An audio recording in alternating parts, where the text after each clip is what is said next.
سلامونه نیکې هیلې خوږو دوستانو هیلې ده چې روغ جوړ اوسئ. یعقوب داوري یم بیا هم ستاسې په خدمت کې او نن راځو ګورو چې څنګه موږ د فیسبوک دپاره فیسبوک فریمز جوړوو. فیسبوک فریمز چې شي دي لومړی به دا وګورو.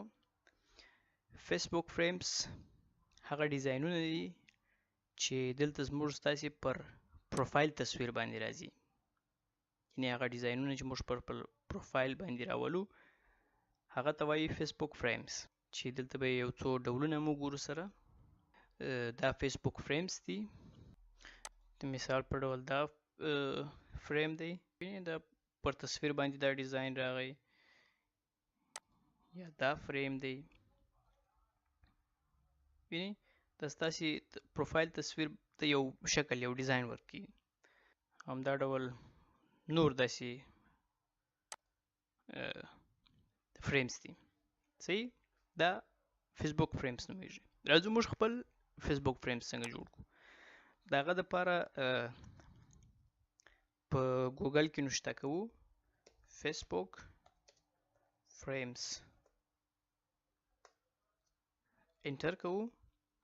راځو دغه لومړی لینک چې په سر کې راغلی دی، یعنې لومړی جواب دی زموږ د سرچ، دې باندې کلیک کوو. فریم سټوډیو فیسبوک فور ډیولپرز. دا بله صفحه چې راخلاصه سوله دې باندې ټرای ایټ کلیک کوو. ټرای ایټ د دې صفحې چې اصلي صفحه ده، د دې لینک ما تاسو ته تر ویډیو لاندې په ډسکرپشن کې لیکلی دی، هغه باندې تاسو کلیک وکړئ، راستان به دې صفحې ته ولاړ سئ. خو که احیانا هغه لینک کار ونه کړي نو بیا به تاسې دغه هدایت به تعقیب کړئ، یعنې ګوګل کې به ولیکئ فیسبوک فریمز create a frame. دلته به کلیک وکړئ get started،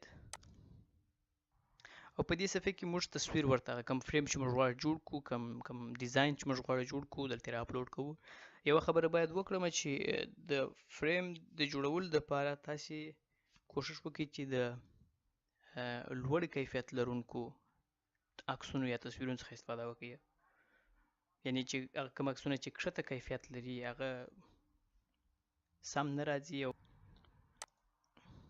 راځو یو تصویر اپلوډوو. که موږ دا تصویر اپلوډ کوو، اوس دلته موږ ګورو دې ځای کې که کلیک وکړو د بیکګراونډ د پاکولو دپاره، نو دا تصویر داسې شی شو. وینئ صرف دا ځایونه پاک سول، دا کوم چې سپین رنګ و نور پاته دی. د دې دپاره چې زموږ فریم سم راسي نو موږ پی ان جي تصویرونو ته ضرورت لرو، چې کوم په پی ان جي فارمټ کې او یا د تصویر بیکګراونډ مکمل یو رنګي. د پی ان جي تصویرونو د پیدا کولو دپاره ګوګل کې نوشته کوو. دلته به ټایپ کوو چې پی ان جي ایمیج، صحیح، انټر. پی ان جي ایمیج به راوړي. پی ان جي هغه ایمیج دی چې یعنې هغه فارمټ د عکسو دی چې بیکګراونډ د تصویر بیکګراونډ د کوم عکس چې دی هغه مکمل سپین دی، یعنې ډیلیټ دی، بیکګراونډ نه لري. د مثال په ډول دا موټر دی، صحیح، د موټر شاته هیڅ شی عمل نه ښکاري، صرف دغه موټر دی، مثال ټایرونه دي، یعنې د موټر شاته نه درخته ښکاري، نه کوم کور ښکاري، نه کوم بل شی ښکاري. یا راځو دا چې ورته وایي پړانګ ورته وایي، چیتا ورته وایي، چې ورته وایي دا چې پر دې شاخ باندې پرته ده یا پروت دی، د دې شاته وګورئ تاسې هیڅ شی نه ښکاري. صحیح، دا پی ان جي عکسونه دي یا پی ان جي تصاویر دي. راځو د دغه څه حوالې استفاده کوو. ګورئ چې هغه ما ډاونلوډ کړی دی مخکې، دلته به یې را اپلوډ کړو. دا تصویر دی. وینئ دلته دا تصویر چې موږ اپلوډ کړی بیکګراونډ یې سپین و، پاک و، شی نه درلودل، مکمل دلته هغه پاک سو، شاته هیڅ شی نشته، پړانګ دی، هغه چیتا ده پر شاخ پرته ده یا پروت دی. خو هغه مخکینی تصویر چې موږ راوستی بیکګراونډ یې څو رنګونو څخه جوړ و او پی ان جي نه و، فارمټ یې جي پي جي و، هغه د مشکل سره مخ شو. دا که اوس موږ تاسې وګورو یعنې په دې اندازه هم پرېښوئ دلته چې دا کله جوړ سي په فیسبوک لایف کې یعنې به داسې ښکاري کوم لایف کال چې تاسې کوئ د پروفایل پر تصویر په دې شکل ښکاري. د دې کار خو اسانه و ځکه PNG تصویرونه ټول جوړ دي. اوس راځو موږ ګورو کوم تصویر چې موږ خپله لرو، کوم ډیزاین چې موږ خپله جوړ کړی دی او هغه بکګراوند یې یو شکل نه دی یعنې فرق کوي. د هغه د جوړولو دپاره موږ څه کار وکړو؟ زموږ کوم تصویر چې دی د خوښي هغه راځو په پینټ کې خلاصو. پینټ د ډیره ساده لاره ده دغو کسانو دپاره چې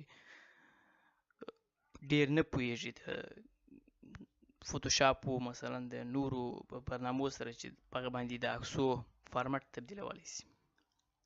پینټ کې به یو عکس را خلاص کړئ. راځو یو عکس را خلاصوو. اوپن راځو دغه یو عکس چې دلته دی دا را خلاصوو یا دا را خلاصوو. مثال دلته په سپین رنګ کې دا ما مخکې اړولی دی کراسو او دا رنګ یې واړوو تور ته صحیح په دې شکل سو. د مثال په ډول داسې یو عکس نو هغه راځو موږ د پنسل پاک په ذریعه باندې یا د پنسل پاک په مرسته باندې هغه را پاکوو ټول صحیح. کوم ځایونه چې موږ غواړو پاک یې کړو هغه ټول پاکوو. چې کله هغه پاک سو بکګراوند یې مکمل سپین سو بیا دا عکس سیفوو. اوس نو چې بکګراوند یې مکمل یو رنګ دی اوس نو فرق نه کوي چې تاسې په PNG فارمټ باندې سیف کوي او که په GPG فارمټ باندې سیف کوي فرق نه کوي. او راځو دلته را خلاصوو دا عکس صحیح.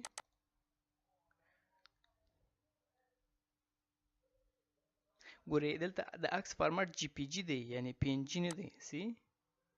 دلته بیا مو ګورو ویني فارمټ GPG دی. د مخکینی عکس فارمټ PNG و دلته چې موږ را خلاص کړی و هغه پړانګ یا چیتا چې خو د دې فارمټ GPG دی. فرق نه کوي ځکه بکګراوند یې ټول یو رنګ دی. دا به لږ غټ کړو دا تصویر.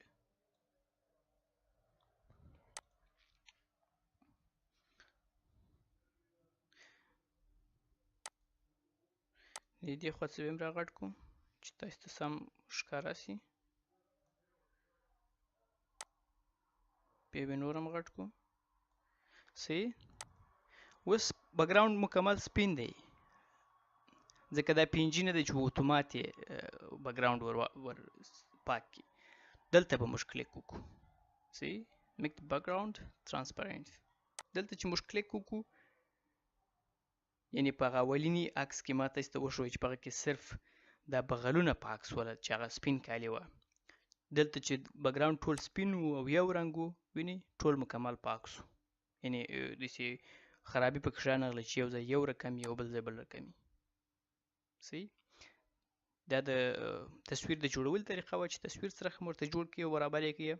سایز د تصویر ورته جوړوو کوشنه کوو یعنې چې په څونه سایز باندې راسي په کوم سایز راسي.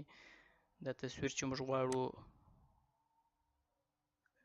جوړ یې کړو یا دا ډیزاین یا دا فریم په دې ځای کې بیا ګورو چې که فیسبوک لایف کې مثلا وي په دې شکل ښکاري یا دا صحیح دی نه دی صحیح. بعضې وخت دا تصویر چپه راسي یا په کونج کې راسي یا سم نه یې راغلی او که مثلا پروفایل پکچر باندې راسي په دې شکل دی.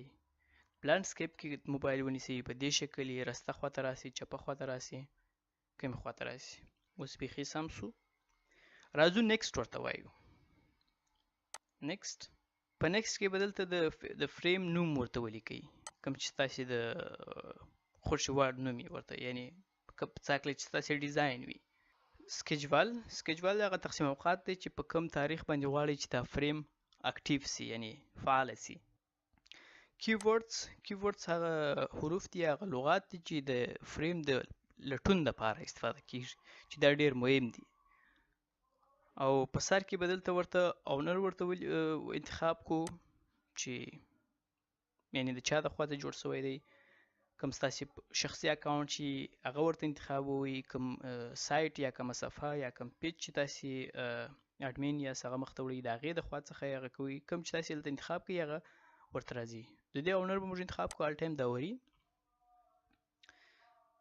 صحیح سو. راځو نیکسټ به ورته وایو. نیکسټ.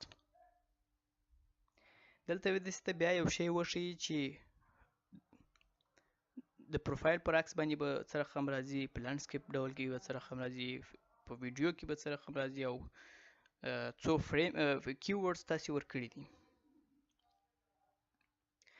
په دې ځای کې تاسې سیو از ډرافټ، یعنې تاسې دا کار نه تکمیل کړی او دا غواړئ وروسته یې بیا تکمیل کړئ.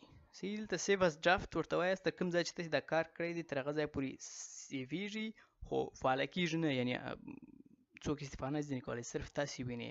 کله چې تاسې کار خلاص شي هغه وخت به تاسې دا پبلش کړئ. پبلش ورته وایو. چې تاسې دا پبلش کړئ نو وروسته تر هغه تاسې بیا نسئ کولی چې د دې نوم ته تغییر ورکړئ او یا په سیټینګ کې تغیرات راولئ. مثال دا تصویر کوچنی کړئ، غټ یې کړئ، یا خوا یې بوځئ د خوا یې بوځئ، هغه بیا تاسې نسئ کولی چې دا پبلش شي. سمه ده. اوکې. دا پبلش سو. یور افیکټ هاز بین پبلشډ. خلاص سو. دلته تاسې وینئ پر کومه ویډیو باندې چې دی راغلی دی دا تصویر زموږ. اوس راځو ګورو یې چې آیا دا زموږ نوی فریم چې موږ جوړ کړی دی پبلش شوی دی که نه دی. دلته به راسو په فریم کې به سرچ کړو کوم چې موږ خپله جوړ کړي دي. آل ټایم داوري دا موږ هغه جوړ کړي دي. اوس دلته دوه راغلي دي ځکه یو ما مخکې هغه ویډیو چې ما جوړوله په فارسي ژبه باندې د هغې دپاره جوړ کړی و، او یو ما بل جوړ کړی چې اوس یعنې اوس چې موږ جوړ کړی په پښتو ژبه باندې. صحیح ده.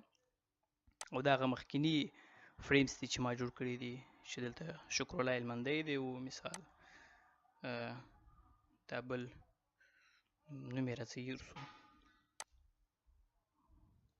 یا مثال دا هغه فریم دی چې ما مخکې جوړ کړي دي. دا اوس موږ ستاسې د نن ورځې درس هیله ده چې یو شی مو ځینې زده کړي وي د فیسبوک فریمز څخه، او هیله ده چې د نور ملګرو دوستان سره یې شریک کړي تر څو زده یې کړي. موږ تاسې ډېر پس پاتې یو د نورې نړۍ څخه، د نورې دنیا څخه. نو کوشش وکړئ چې یو شی وکړئ د وطن دپاره، د خلکو دپاره. د الله په امان.